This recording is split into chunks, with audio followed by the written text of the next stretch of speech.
Il existe un poussoir de soupape dissimulé sur les soupapes du moteur. Sans lui, le moteur souffrirait d'une perte de puissance, d'une mauvaise dynamique, voire d'un calage. Pour comprendre le principe du poussoir de soupape, voyons d'abord comment fonctionnent les soupapes. Chaque cylindre d'un moteur possède une soupape d'admission et une soupape d'échappement.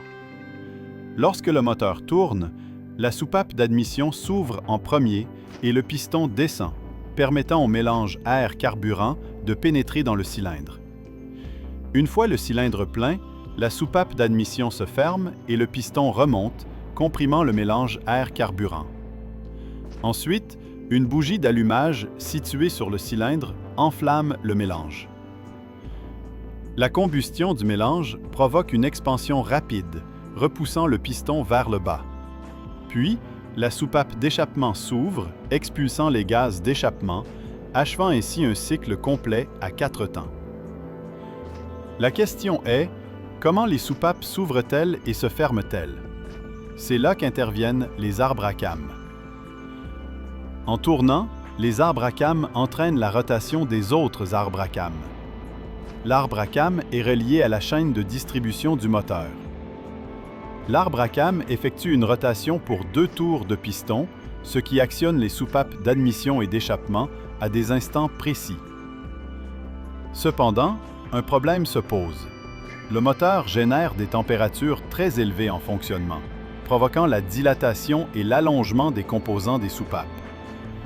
Pour y remédier, un jeu spécifique est maintenu entre l'arbre à cames et les poussoirs de soupape. Ce jeu ne doit être ni trop important, ni trop faible.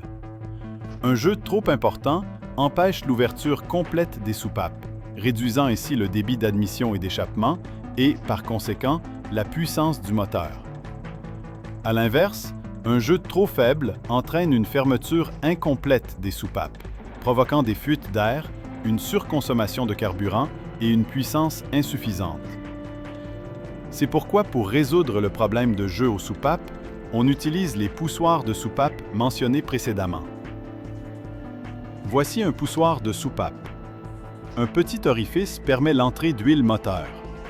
En ouvrant le poussoir, on aperçoit le mécanisme interne. Un capuchon métallique entoure le poussoir, assurant l'étanchéité de l'espace intérieur et formant une large chambre.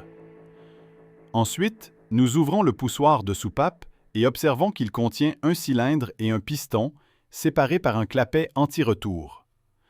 Ce clapet se compose principalement d'un corps, d'une bille et d'un ressort. Il sépare le cylindre du piston, formant 2 chambres. La chambre supérieure, chambre basse pression, et la chambre inférieure, chambre haute pression. Lorsque le moteur est froid, l'huile moteur pénètre dans le poussoir par l'orifice d'admission, puis s'écoule dans la chambre basse pression par la partie supérieure. L'huile génère une pression qui provoque l'ouverture du clapet anti-retour. L'huile s'écoule alors par l'orifice du clapet vers la chambre haute pression inférieure. Lorsque cette dernière est également remplie d'huile hydraulique, les pressions dans les 2 chambres s'annulent, assurant ainsi l'équilibre des pressions. Puis, sous l'action du ressort du clapet anti-retour, la bille remonte, fermant le clapet. À ce stade, l'ensemble est rempli d'huile moteur. L'huile moteur étant pratiquement incompressible, l'ensemble peut être considéré comme un tout. S'il existe un certain jeu entre la soupape et l'arbre à cames, le piston remonte sous l'effet de la pression du ressort dans la chambre haute pression, éliminant ainsi ce jeu. Lors de cette remontée, le volume du cylindre haute pression augmente, entraînant une diminution de la pression dans cette chambre.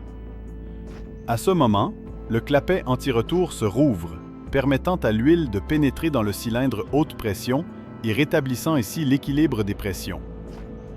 Une fois la pression équilibrée, la bille du clapet anti-retour se referme sous l'action du ressort. Après un certain temps de fonctionnement du moteur, les soupapes se dilatent et s'allongent thermiquement, réduisant le jeu. Lorsque l'arbre à cames se met à tourner, il force l'ouverture du clapet, ce qui comprime le cylindre haute pression. Ce dernier étant rempli d'huile et le clapet anti-retour étant fermé, La pression intense provoque un léger débordement d'huile par l'espace entre le piston et le cylindre. Cet excès d'huile crée un jeu aux soupapes, compensant la réduction de jeu due à la dilatation thermique de ces dernières. Comme précédemment, le ressort supprime ce jeu, entraînant une baisse de pression d'huile dans le cylindre. L'huile contenue dans le cylindre basse pression peut ainsi forcer l'ouverture du clapet anti-retour, assurant la continuité de l'alimentation en huile du cylindre haute pression. Une fois l'équilibre de pression atteint, le clapet anti-retour se referme. L'arbre à cames poursuit alors sa rotation, répétant les étapes précédentes. Ceci permet à la vanne hydraulique d'ajuster automatiquement son jeu, garantissant une ouverture et une fermeture stables. Et voilà qui conclut cet épisode. Pour rester informé des dernières actualités et mises à jour technologiques, n'oubliez pas de vous abonner à notre chaîne Automobile et d'activer les notifications. À bientôt pour une nouvelle vidéo. Prenez soin de vous.